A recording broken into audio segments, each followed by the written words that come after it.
இந்த நெருப்பு இருக்கே, இது எங்க முப்பாட்டைங்க கொடுத்த நெருப்பு. எங்க பாட்டன் புட்டைங்க காலத்துல இருந்து நான் வரைக்கும் இதை அணையாம பாதுகாத்துட்டு வர்றோம். எத்தனையோ மழையும் காட்டும் பார்த்து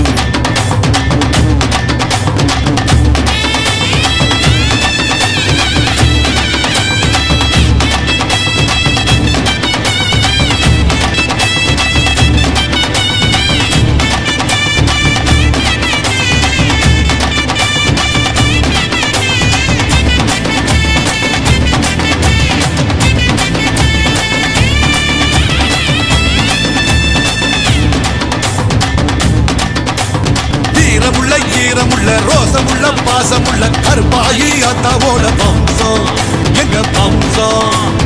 எக்குலமும் ஏத்தி நிற்கும் முக்குலத்தை காத்து நிற்கும் கருப்பாயி அத்தாவோட வம்சம் இந்த வம்சம். தெற்கு காத்த கேளு அந்த தென்ன கீத்த கேளு.